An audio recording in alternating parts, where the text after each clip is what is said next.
Welcome to Bind EduTech, and this is a continued class in which we are discussing the multiple choice questions from the chapter Should Wizard Hit Mommy? ये chapter हम लोगों ने अपने previous video lectures में complete किया था line by line, पूरा explanation उसका पॉइंट वाइज ये सब मैंने वीडियो लेक्चर्स में करवाए थे।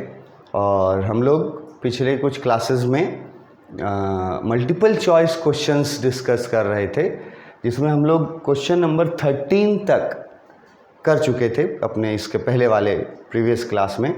क्वेश्चन नंबर 13 का हम लोग क्वेश्चन और आंसर देख चुके थे। वो मैं आपको वहीं से रिवाइव करवाना चाहता हूँ कि इस क्वेश्चन का आंसर जब हम लोगों ने यहाँ से चुना था, क्वेश्चन पूछा था कि रॉजर स्कंक का स्मेल जो है वो किस जगह के क्रिएचर्स को बैड लगता था और वो लोग भाग जाते थे, है ना। जगह पूछा था कि कौन से जगह के क्रिएचर्स जो थे वहाँ रॉजर स्कंक के बैड स्मेल की वजह से क्रिएचर्स रन अवे, ठीक है, कहाँ रहने वाले क्रिएचर्स।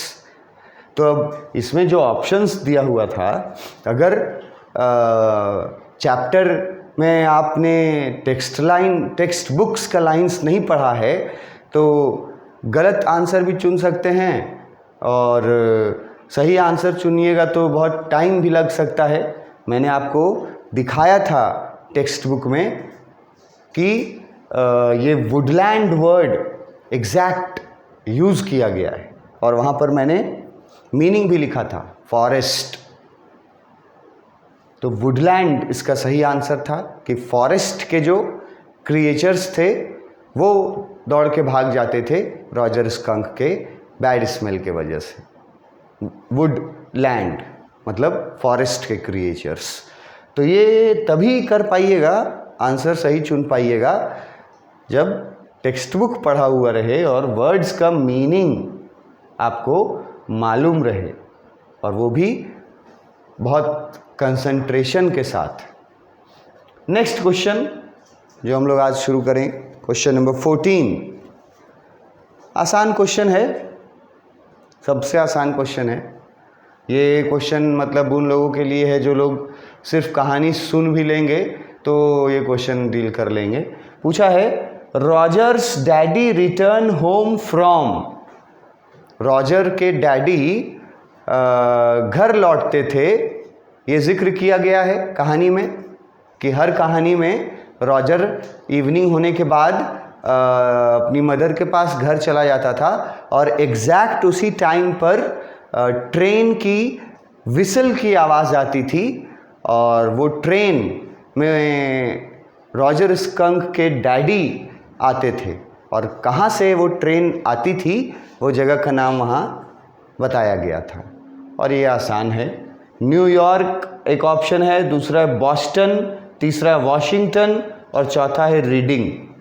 तो जो लोग ज़रा सा भी इस चैप्टर के बारे में पढ़े होंगे,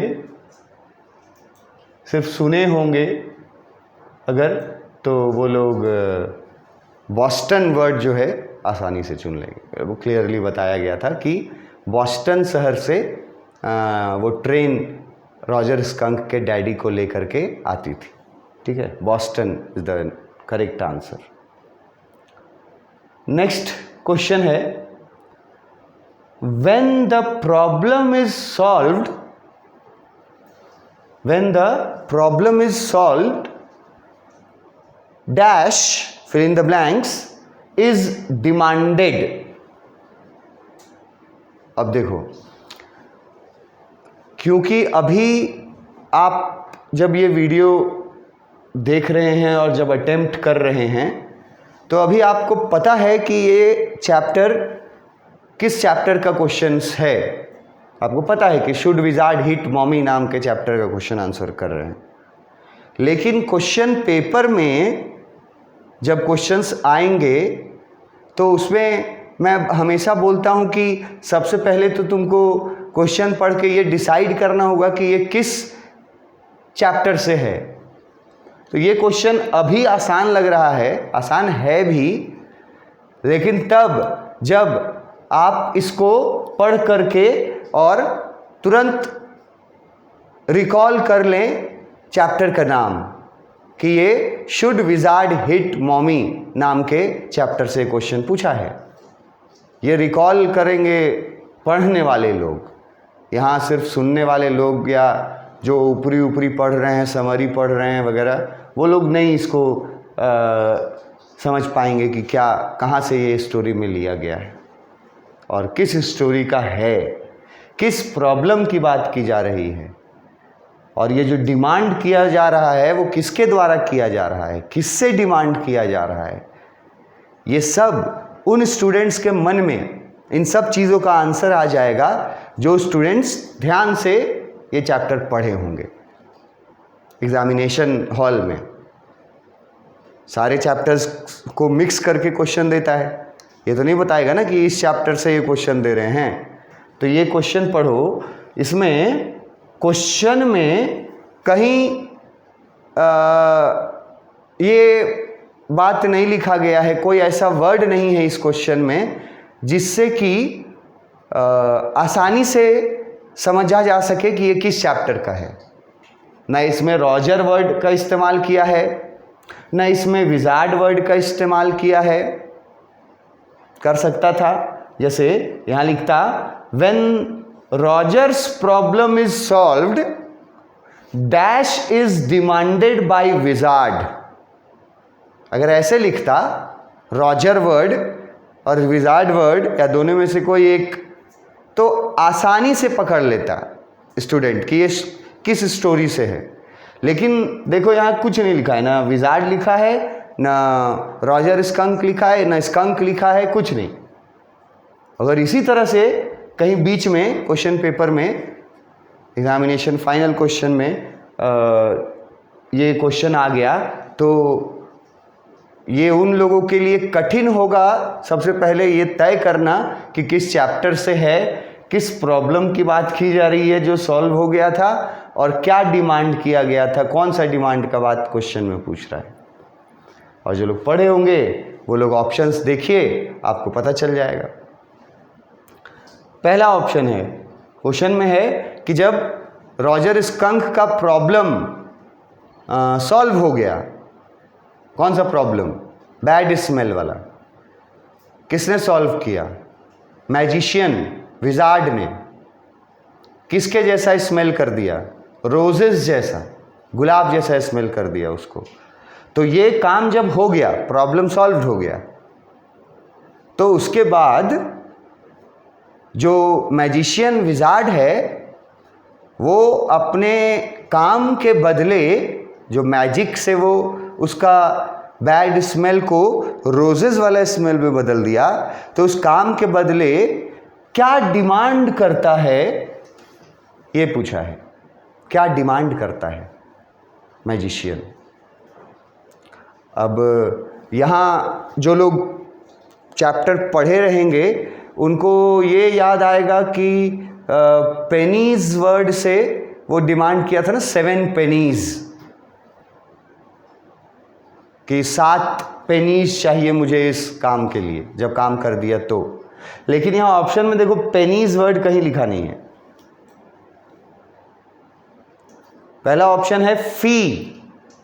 फी समझते हैं, सबको ही समझना चाहिए। वैसे हम लोग अक्सर मैक्सिमम लोग ये गलती करता है, ये वर्ड फी वर्ड जो है उसमें एस लगा करके स्टूडेंट्स बोलते हैं, फीस। जनरली मतलब पेरेंट्स को भी देखिए या नॉर्मल लोगों को भी देखिए, तो जैसे स्कूल का होता है ना फ़ी, उसको फ़ी के जगह क्या बोलते हैं, स लगा देते हैं, फीस, कि कितना फीस है स्कूल का। जबकि सही वर्ड जो है वो एस नहीं लगा हुआ है, FEE, इसका कोई प्लूरल नहीं है, एस नहीं लगा हुआ है। फ़ी पढ़ेंगे इसको, फीस नहीं। तो क्या डिमांड किया था विजार्ड? ऑप्शंस, पहला कि फी डिमांड किया था, दूसरा हैप्पीनेस डिमांड किया था कि बदले में तुम हमको खुशी दो, तीसरा कि कुछ डिमांड नहीं किया, नथिंग, और चौथा कि खाना डिमांड किया था विजार्ड ने। खाना क्या मांगा था विजार्ड उसका प्रॉब्लम सॉल्व करने के बाद के बदले में कि हमको खाना खिलाओ? नहीं। क्या विजार्ड कुछ भी नहीं मांगा उससे, फ्री में कर दिया था उसका काम? नहीं। क्या विजार्ड उससे हैप्पीनेस मांगा था, खुशी मांगा था? नहीं। पैसा ना मांगा था? तो पैसा को क्या यहाँ लिखा गया है? फी। तो हमारा जो सही आंसर होगा वो होगा फी। अब कुछ लोग यहाँ जो अच्छे से नहीं उस पर गौर करेंगे, वो लोग सोचेंगे कि पेनीज वर्ड कहाँ लिखा हुआ है, फी लिखा हुआ है उसके जगह पर, ठीक है। और वही सही आंसर है कि विजार्ड ने काम करने के बाद, प्रॉब्लम सॉल्व करने के बाद विजार्ड ने फी का डिमांड किया था रॉजर स्कंक से। Next question, he is advised to go to the dash. और फिर देखो ये क्वेश्चन में जैसे क्या प्रोनाउन यूज हुआ ना, ही। अब ये ही किसको रिप्रेजेंट करता है, ये आपको अभी तुरंत समझ में आ जा रहा है कि ये ही रिप्रेजेंट कर रहा है रॉजर स्कंक को, बेबी रॉजर स्कंक को। लेकिन जब सारे चैप्टर्स से मिला करके जब क्वेश्चंस पूछे जाएंगे और अगर उसमें रॉजर नहीं लिख करके, रॉजर स्कंक नहीं लिख करके ही लिख दिया ऐसे ही, और advised to go to dash, तो बताओ इसको स्टूडेंट्स जो हैं वो कैसे पकड़ेंगे कि सबसे पहले तो ये कि किस चैप्टर से ये लिया गया क्वेश्चन, कौन सा चैप्टर। तो उसका तरीका जो है वो ऑप्शंस से भी एक तरीका निकलता है कि क्वेश्चन का ऑप्शन देखो, ऑप्शन में जो नाम लिखे हुए हैं वो नाम देख करके तो समझ जाओगे ना कि कौन सा चैप्टर से है। ऑप्शन में है मॉमी, विजार्ड, आउल, स्कंक। तो क्वेश्चन में अगर नहीं पता चले कि क्या है, किस किस चैप्टर के किस कैरेक्टर को ही बोला गया है और उसको क्या एडवाइस देता है और कौन एडवाइस देता है, तो आप चैप्टर के थ्रू अगर गए रहेंगे, कैरेक्टर्स को पढ़िएगा, ऑप्शंस को, तो आपको चैप्टर पता चल जाएगा पहले कि ये शुड विजार्ड हिट मॉमी नाम का चैप्टर से है। अब उसमें फिर आपका ये नॉलेज काम आएगा कि आपने वो chapter should wizard hit mommy chapter है ना, लाइन बाय लाइन और अच्छे से टेक्स्ट बुक से पढ़ा है कि नहीं, ये हम मैटर करेगा इस क्वेश्चन में। अगर आपने टेक्स्ट बुक ठीक से पढ़ा है तो आप इसका आंसर क्विकली और सही आंसर चुनिएगा। ही यहाँ रॉजर के लिए है, तो रॉजर को एडवाइस दिया जाता है कहीं जाने के लिए। इसमें यह भी नहीं बताया कि कौन एडवाइस दिया है। ये कौन एडवाइस दिया है ये समझ जाएंगे वो लोग जो story line by line follow करेंगे। रॉजर को कोई एडवाइस देता है किसी चीज़ का, किसी के पास जाने का, तो कौन है एडवाइस देने वाला और किसके पास जाने का एडवाइस देता है। ऑप्शंस पढ़ के देखो कि मॉमी है, मॉमी के पास जाने का एडवाइस देता है उसको, ठीक है। विजार्ड के पास जाने का एडवाइस देता है उसको, कि आउल के पास जाने का एडवाइस देता है उसको, कि स्कंक के पास जाने का एडवाइस देता है। He is advised to go to the dash.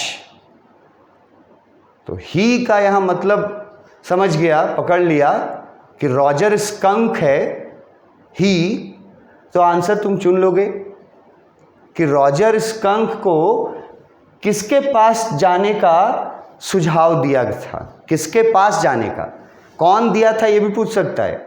यहां पूछा है किसके पास जाने का एडवाइस दिया था। अगर पूछेगा कि कौन दिया था एडवाइस, तो इन्हीं कैरेक्टर्स में वो नाम भी है कि कौन दिया था एडवाइस, और वो एडवाइस दिया था आउल ने। एडवाइस देने वाला वाइज ओल्ड आउल, जो एक पेड़ पे बैठा हुआ था, स्टोरी में बताया गया है। तो एडवाइस दिया था आउल, किसको? रॉजर स्कंक को। क्यों एडवाइस दिया था, कब दिया था? जब रॉजर स्कंक अपना बैड स्मेल का प्रॉब्लम बताता है जा करके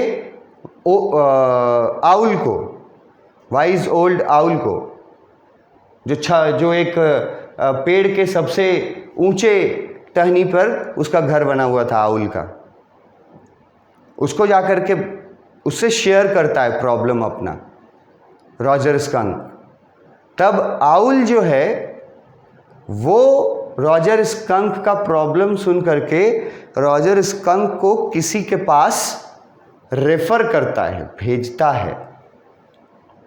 तो इतना अगर आप कहानी इस ब्रॉड सेंस से जानेंगे तो आप आसान से चुन लेंगे ना कि किसके पास भेजा था। और ये बात है कि हर कहानी में, in every story, not only in this one, सिर्फ इस कहानी में नहीं, रॉजर स्कंक वाले कहानी में नहीं, सिर्फ नहीं, जैक अपनी बेटी को जो कहानियाँ सुनाया करता था, 2 साल से सुना रहा था, तो और स्टोरी तो एक ही स्टोरी लाइन पे रहता था, नाम भी हर हमेशा रॉजर, और हमेशा वो किसी प्रॉब्लम में, और प्रॉब्लम शेयर करता था हमेशा जाके आउल के पास, और आउल भी हमेशा उसको भेज देता था किसके पास? विजार्ड के पास। तो ये तो हर का मेन स्टोरी लाइन जो था उसी में ये बात बताए थे हम कि हर प्रॉब्लम को सुनने के बाद ये तय था कि आउल रॉजर को मैजिशियन विजार्ड के पास भेजता था। Next question, Jack narrates the story in the evenings and for dash naps. One of the easiest questions, मतलब ये क्वेश्चन का आंसर देने के लिए बहुत डेप्थ नॉलेज का ज़रूरत नहीं है, ठीक है। जो स्टूडेंट्स कहानी ऊपर ऊपर भी अगर थोड़ा बहुत भी जानते होंगे वो भी इसका आंसर सही दे देंगे कि ये तो एक परंपरा बन चुका था, कस्टम बन चुका था। 2 साल से ये परंपरा चल रही थी कि फादर जैक अपनी बेटी जो को इवनिंग्स में, और मैंने आपको बताया था कि इवनिंग्स जैसे हम लोग इवनिंग्स समझते हैं शाम को एकदम, लेकिन यहाँ पे इवनिंग्स लिखने का मतलब है रात में, जिसको हम लोग नाइट बोलते हैं ना, इवनिंग यहाँ वो मतलब है। आफ्टर हैविंग डिनर, जब आप डिनर कर लेते हैं अगर रात को बात कर रहे हैं तो सफ़र कर लेते हैं, ठीक है, तो उसके बाद फिर कहानी सुनाया जाता है। तो डिनर के वो रात के खाने के बाद ही सुनाते हैं ना, तो इवनिंग वर्ड लिखता है, मगर कंफ्यूजन नहीं होना है कि इवनिंग मतलब नाइट्स में। तो ये जो सिस्टम था है ना, ये कहानी सुनाने का, जैक ने ये सिस्टम शुरू किया था 2 साल हो चुके थे। तो सिस्टम के बारे में पूछा है कि हर इवनिंग को तो कहानी सुनाता ही था जैक, उसके अलावा एक स्पेशल दिन, एक स्पेशल डे ऐसा था जिस दिन वो दिन में भी कहानी सुनाता था बेटी जो को दोपहर में थोड़ी देर सुलाने के लिए, डे टाइम में भी। सप्ताह में हर दिन, एवरी इवनिंग वो कहानी सुनाता था, मतलब सोते वक्त बेटी को। लेकिन उसके अलावा एक ख़ास दिन और है जो कहानी में पढ़े हैं हम लोग, जिस दिन के टाइम में ही, डे टाइम में ही वो जो को नैप मतलब सुलाने के लिए कहानी सुनाता था, दिन में ही, एक ही दिन पार्टिकुलरली, और वो भी रूटीन था। और वो कौन सा दिन था, यही आपसे पूछा है। तो one of the easiest answers, ये आंसर भी कहानी सिर्फ सुन के देने वाले लोग भी इस आंसर को चुन लेंगे। मंडे लिखा है बस पहला ऑप्शन, है ना। दूसरा ऑप्शन सैटरडे लिखा है। और जो लोग कहानी के बारे में सबसे कम जानकारी भी रखते होंगे, मतलब कि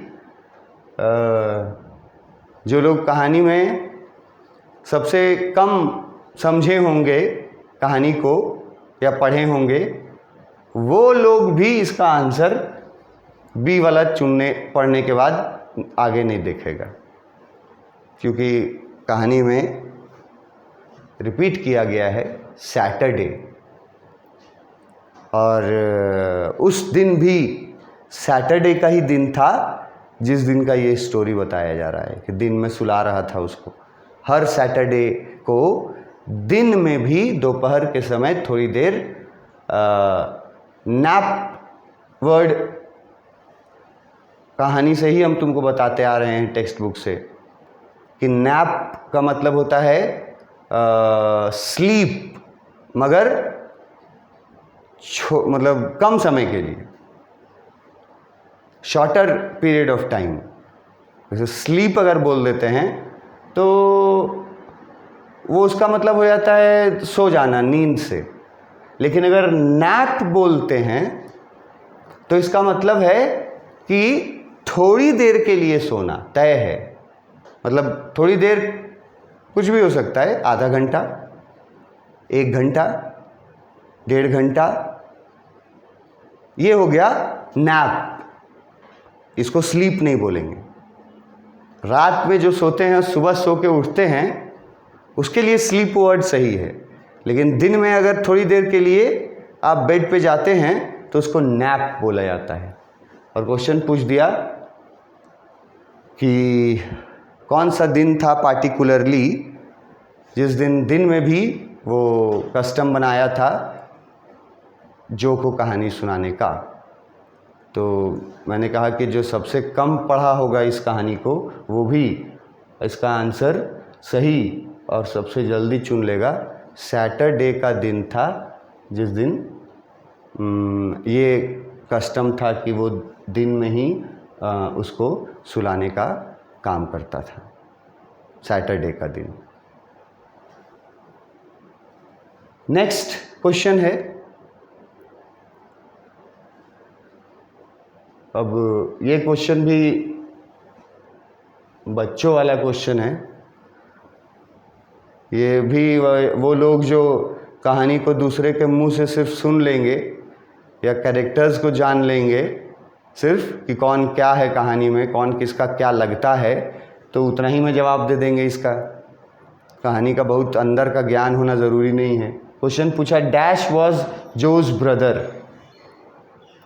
जो के भाई का नाम कौन था, उसका भाई का नाम क्या था, बताया गया है यहाँ कहानी में। अगर आपने टेक्स्ट बुक में पढ़ा होगा तो आपको याद आ जाएगा, ठीक है। जो के भाई का नाम रॉजर नहीं था, स्कंक नहीं था, जैक नहीं था, कौन सा नाम था उसका भाई का? बॉबी। इस स्टोरी में 2-3 बार मेंशन किया गया है बॉबी। बॉबी जो है वो इसका जो का छोटा भाई है, यंगर ब्रदर है। जो का कोई एल्डर ब्रदर नहीं है, एल्डर सिस्टर भी नहीं है। सबसे बड़ी जो है 4 साल की, और उसका भाई का नाम है बॉबी, जो उसका छोटा भाई है जिसकी उम्र 2 साल है। इसके आगे हम लोग अपने नेक्स्ट वीडियो में कंटिन्यू करेंगे। Thank you.